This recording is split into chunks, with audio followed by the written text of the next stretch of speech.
Oddities. I just wanted to share something with you. I am doing this thing called the Odd Book Club on my Patreon for subscribers of the upper 2 tiers. I'm not trying to sell you anything. I just wanted to kind of share this little excerpt from this book. This book, The Occult Technology of Power, written in 1974, just a small, thin book. It's actually fiction, which I generally have no interest in whatsoever, but this reads like fact.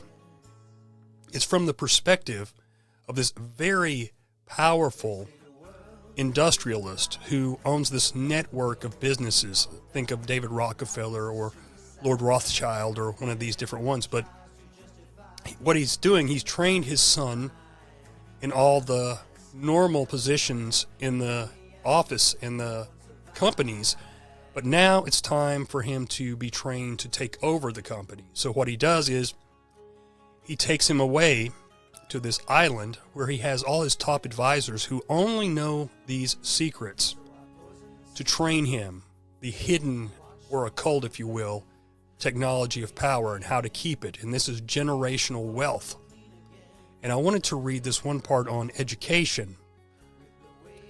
Forgive me if my voice sounds a little weird. I've been sick, but check this out, okay?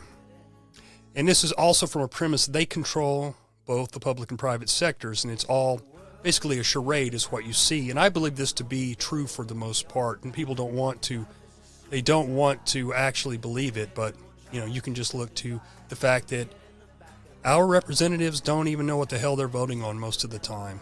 So look at this now, check this out.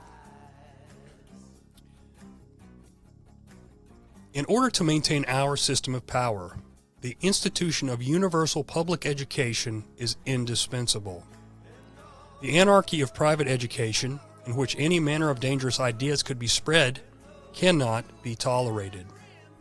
Thus, we make private education financially impossible to all but the few, mostly the elite offspring of our financial entourage, by means of burdensome taxation and regulation.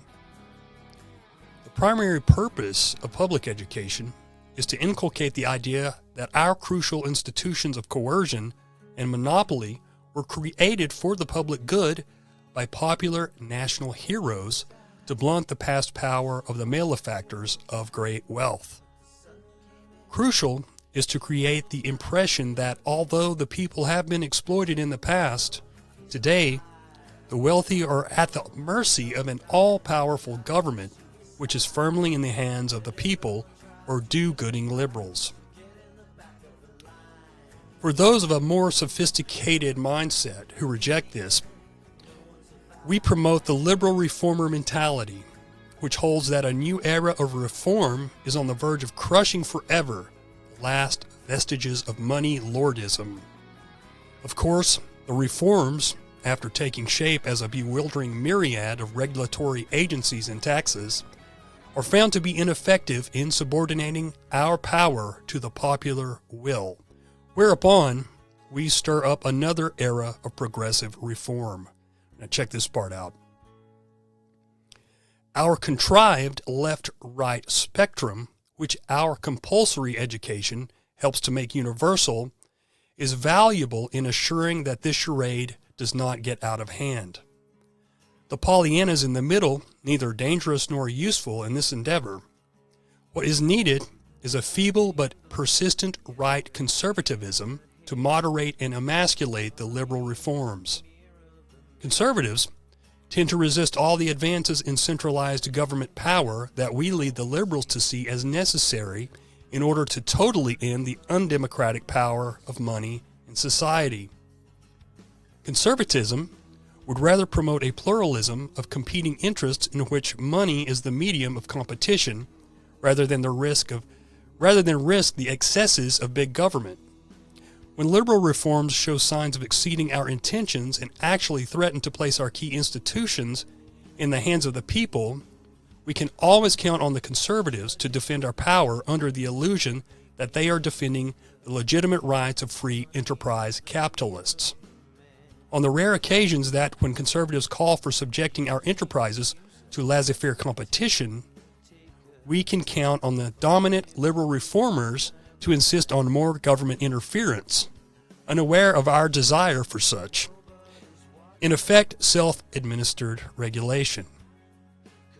The right has such a fear of the left's dream of democratic collectivism, and the left such a fear and hatred for what it sees as the right's elitist, rugged individualism, that there is little danger that the two will ever join forces to overturn our government-backed monopolies, even though we violate the ideas of both the left and the right.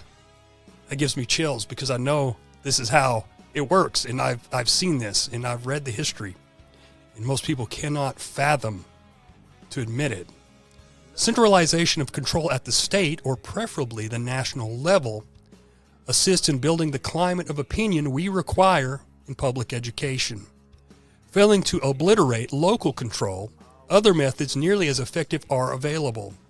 Our overwhelming financial clout in the publishing industry can induce relatively uniform textbook selection. Further leverage can be created by promoting teacher colleges and teaching machines. National teachers' associations and unions are also an excellent power base from which to foster our programs of indoctrination. With our great influence in publishing and publicity, we are able to selectively popularize educational theorists whose views are incidentally beneficial, compatible. Let me go to the next page. Or at least not in conflict with our own goals. This way, we obtain sincere, energetic activists to propagate our desires without having to reveal our motives or even existence. We do not want an educational system that produces hard-driving individuals bent on amassing great wealth and power. And therefore, we discourage education that would develop the potential powers of students to their fullest potential. Liberal education that stresses knowledge for its own sake or even sophistry and sterile mental gymnastics is of no danger to us. Relevant vocational or career-oriented education also poses no danger to our power. Education that prepares students to accept a cog-like existence in our military, industrial, social, welfare regulation complex is ideal. Progressive education, with its stress on social adjustment, also produces the conformity we require of our subjects. Emphasis on competitive sports may produce a certain amount of disruptive competitiveness among the participants. Check this out. But primarily has the effect of creating lifelong voyeuristic spectators who will enthusiastically sublimate their competitiveness into endless hours of following college and professional sports on television. Space spectaculars and dramatic political infighting are also marvelous diversions with which to occupy the masses. I could keep going on. I mean, it's just amazing. I'll do one more here. Anyone seeking social change will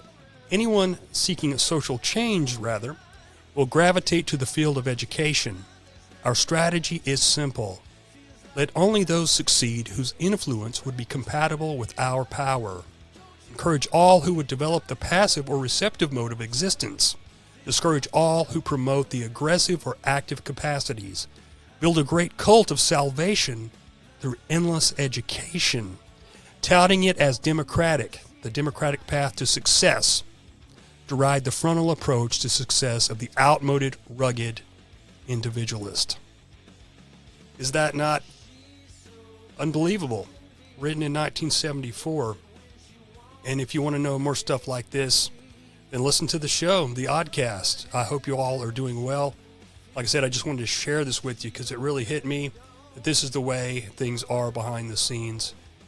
And, you know, the more we know about things, the better we'll be able to prepare for the future, and the better we'll be able to really educate our children on how the world actually works. Cheers and blessings, y'all, and remember, their order is not our order. And pick up this book. Read it. See you guys.